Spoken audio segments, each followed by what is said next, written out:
Le 15 février, comme l'annonçait la lettre du capitaine, un chien de race danoise fut expédié par le Railway d'Édimbourg à Liverpool à l'adresse de Richard Chandon. L'animal paraissait hargneux, fuyard, même un peu sinistre, avec un singulier regard. Le nom du forward se lisait sur son collier de cuivre. Le commandant l'installa à bord le jour même et en accusa réception à Livourne aux initiales indiquées. Ainsi donc, sauf le capitaine, l'équipage du forward était complet.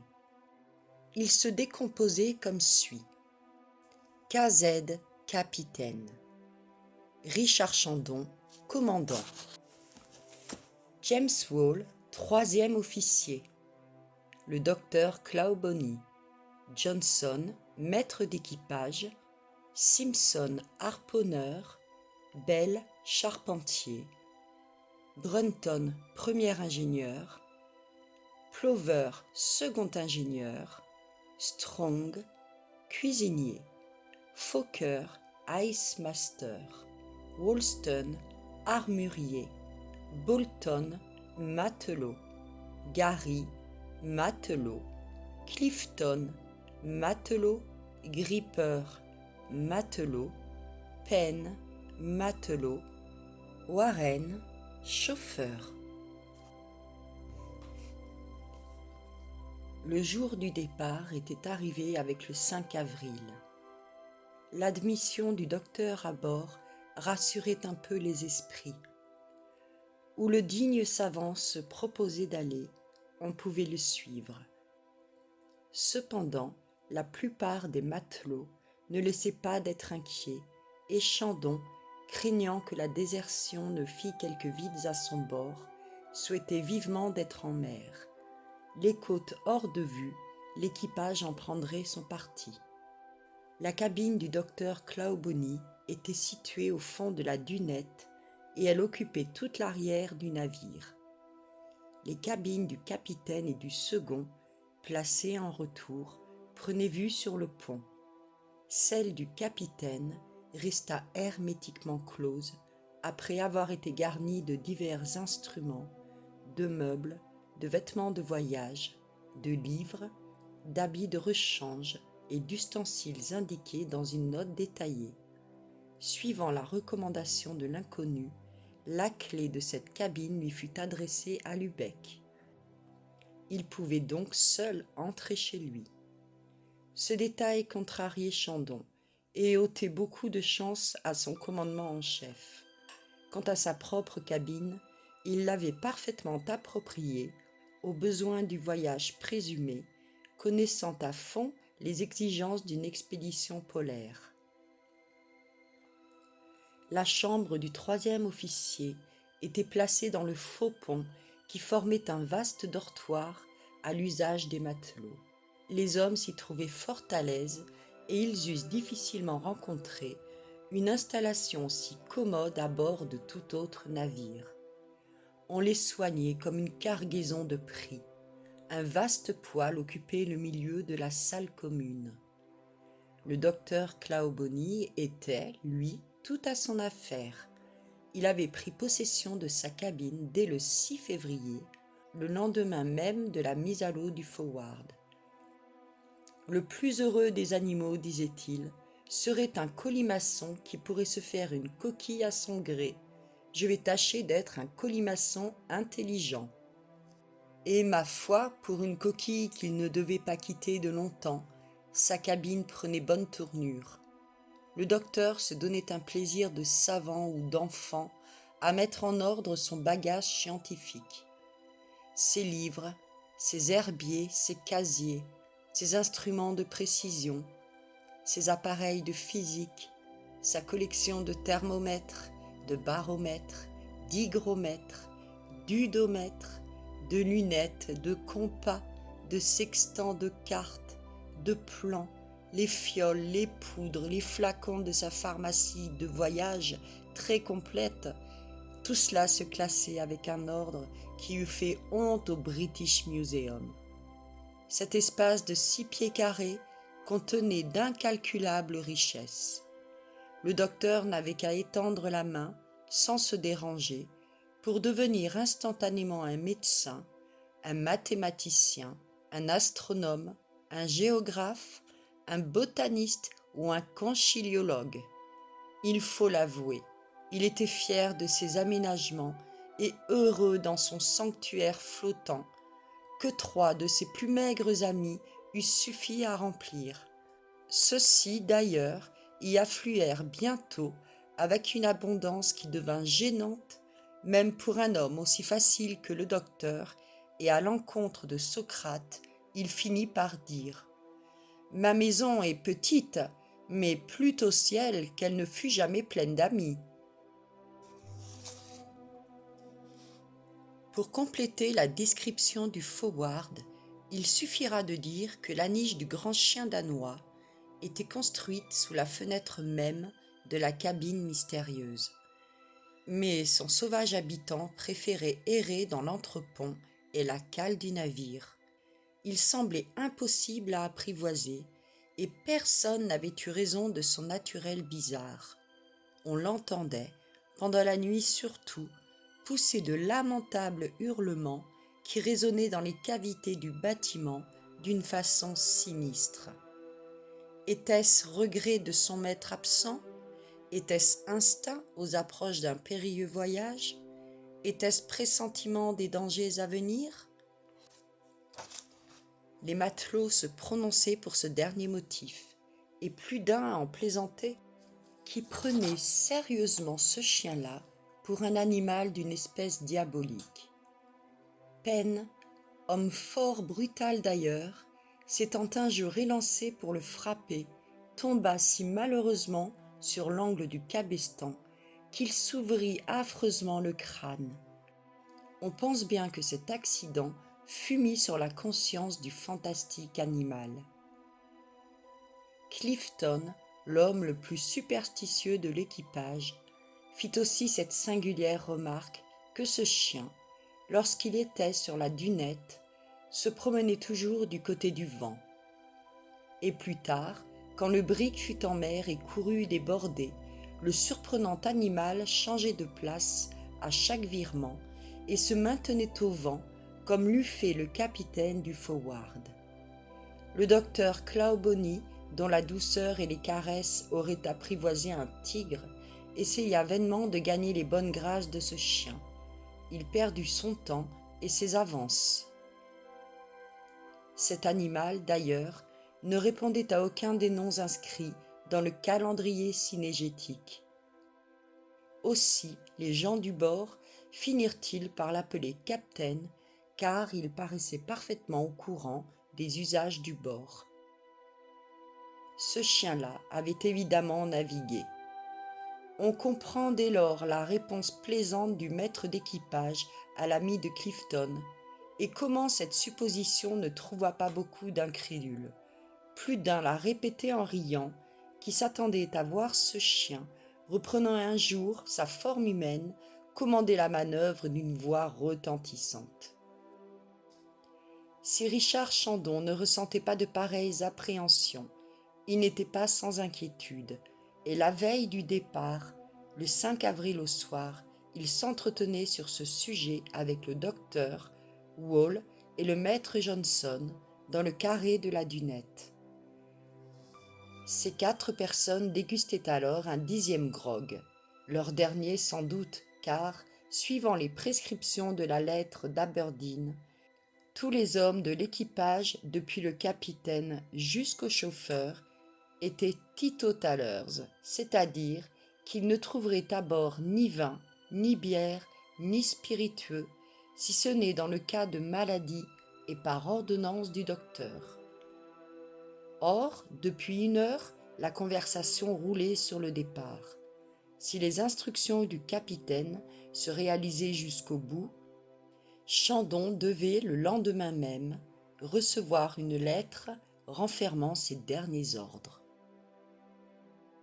Si cette lettre, disait le commandant, ne m'indique pas le nom du capitaine, elle doit au moins nous apprendre la destination du bâtiment, Sans cela, où le diriger? Ma foi, répondit l'impatient docteur, à votre place, Chandon, je partirais même sans lettre. Elle saurait bien courir après nous, je vous en réponds. Vous ne doutez de rien, docteur, mais vers quel point du globe feriez-vous voile, s'il vous plaît? Vers le pôle Nord, évidemment. Cela va sans dire, il n'y a pas de doute possible. Pas de doute possible, répliqua Wall. Et pourquoi pas vers le pôle Sud? Le pôle Sud, s'écria le docteur, jamais. Est-ce que le capitaine aurait eu l'idée d'exposer un brick à la traversée de tout l'Atlantique? Prenez donc la peine d'y réfléchir, mon cher Wall. Le docteur a réponse à tout, répondit ce dernier. Va pour le nord, reprit Chandon. Mais dites-moi, docteur, est-ce au Spitzberg? Est-ce au Groenland? Est-ce au Labrador? Est-ce à la baie d'Hudson? Si les routes aboutissent toutes au même but, c'est-à-dire à la banquise infranchissable, elles n'en sont pas moins nombreuses, et je serai fort embarrassé de me décider pour l'une ou pour l'autre.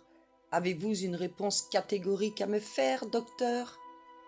Non, répondit celui-ci, vexé de n'avoir rien à dire. Mais enfin, pour conclure, si vous ne recevez pas de lettre, que ferez-vous? Je ne ferai rien, j'attendrai.